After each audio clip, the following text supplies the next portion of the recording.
we're going to talk about praise. And I'm looking at Psalms. I'm going to do some more Psalms. But, what is praise? When we consider who God is and rejoice in what he does for us, have we praised God today? Praise should be part of our walk of faith. When we offer praise to God, we are reminded of what he does for us and his character. It is also a way for the lost around us to learn of his goodness. Okay, I'm going to look at Psalms 33. I'm going to do 1 through 9. Rejoice in the Lord, O ye righteous, for praise is comely for the upright. Praise the Lord with harp, sing unto him with a psaltery and an instrument of 10 strings. Sing unto him a new song, play skillfully with a loud noise. For the word of the Lord is right, and all his works are done in truth. He loveth righteousness and judgment.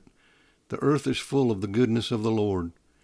By the word of the Lord were the heavens made, and all the host of them by the breath of his mouth. He gathereth the waters of the sea together as a heap. He layeth up the depth in storehouses. Let all the earth fear the Lord. Let all the inhabitants of the world stand in awe of him. For he spake, and it was done. He commanded, and it stood fast. When we see people, like if we saw other people in pain or saw a catastrophe, we run into questions like why God allowed or caused something to happen. I mean, back in my past, I remember, saying things like that. But this can cause a mistaken connection between God and evil. It can be refreshing to stop, trying to explain the circumstance and just focus on God himself. The psalmist called for a symphony of praise in, verses 1 through 3. And then he directed that praise to God's perfect character in verse 4 and 5. All that before he began to describe God's action. He recognized God as the source of everything that exists. He mentioned the stars in the sky and the oceans of the earth. Back then you could only see so much of the stars. But, kind of think about now, how much we can see now, with all of our technology and everything. In verse 8, when it says, let all the earth fear the Lord and all the inhabitants stand in awe. The fear in God is it's like a reverent trust and obedience to him. It is awe. Fear and obedience are often together in the Old Testament as being in awe and keeping his commandments. Okay, now I'm going to read Psalms 33, 10 through 22. The Lord bringeth the counsel of the heathen to naught. He maketh the devices of the people of none effect. The counsel of the Lord standeth forever, the thoughts of his heart to all generations. Blessed is the nation whose God is the Lord, and the people whom he hath chosen for his own inheritance. The Lord looketh from heaven, he beholdeth all the sons of men. From the place of his habitation he looketh upon all the inhabitants of earth. He fashioneth their hearts alike, he considereth all their works. There is no king saved by the multitude of a host. A mighty man is not delivered by much strength. A horse is a vain thing for safety, neither shall he deliver any by his great strength. Behold, the eye of the Lord is upon them that fear him, upon them that hope in his mercy, to deliver their soul from death and to keep them alive in famine. Our soul waiteth for the Lord. He is our help and our shield. For our heart shall rejoice in him, because we have trusted in his holy name. Let thy mercy, O Lord, be upon us, according as we hope in thee. Okay, so in verse 10 and 11, God is carrying out his purpose in history. No evil forces will ever permanently triumph. In verse 12, the psalmist speaks of a nation that was blessed because of its reverence for God. The focus would be Israel, but it could hold true with other nations, you know. In verse 13 through 15, he sees people's hearts knowing everything they think. The godly can trust God to intervene no matter how strong, the evil foes are.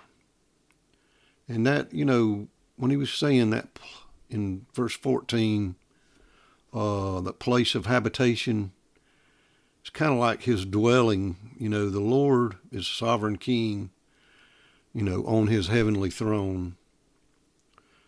In 16 and 17, in ancient Israel, no matter, the human strength, the army, the military strategy, nothing, none of that would prevail without God.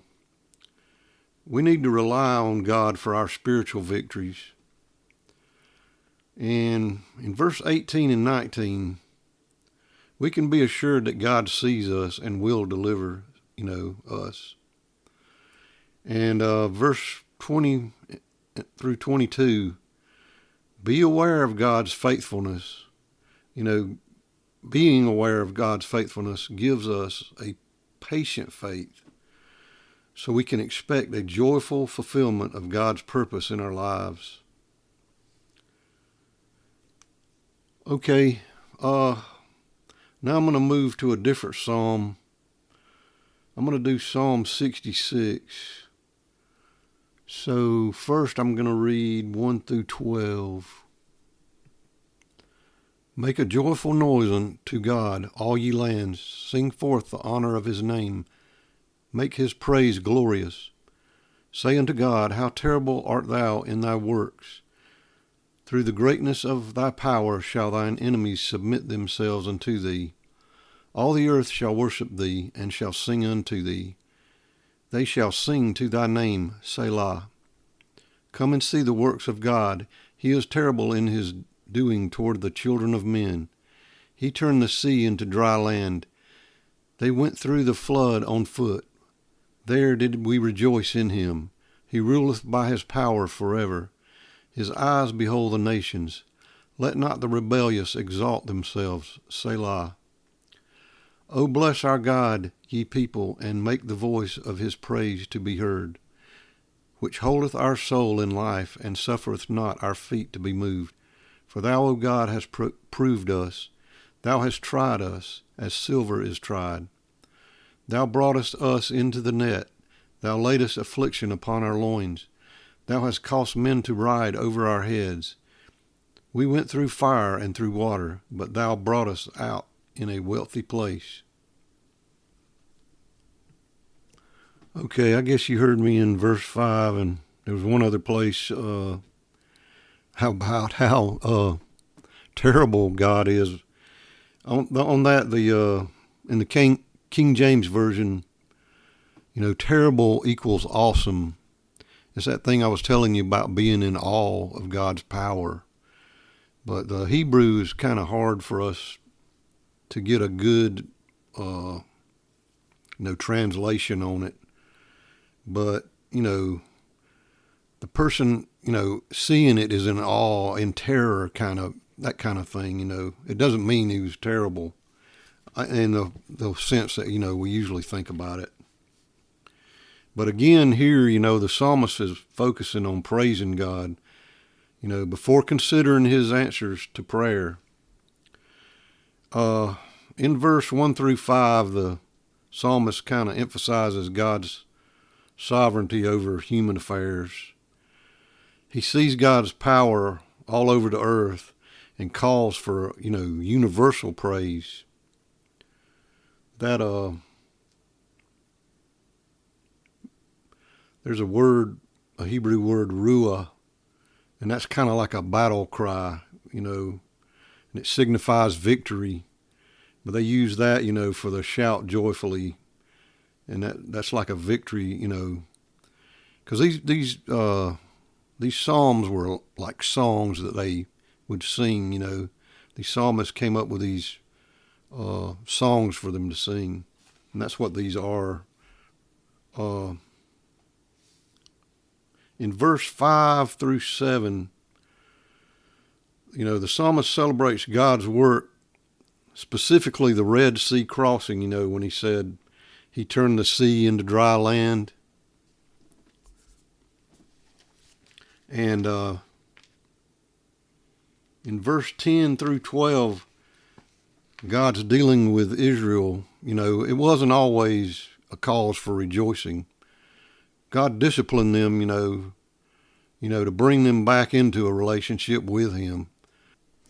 When he says, that God brought us into a net, he's kind of talking about God put them in prison, but then he restored them to a place of abundance.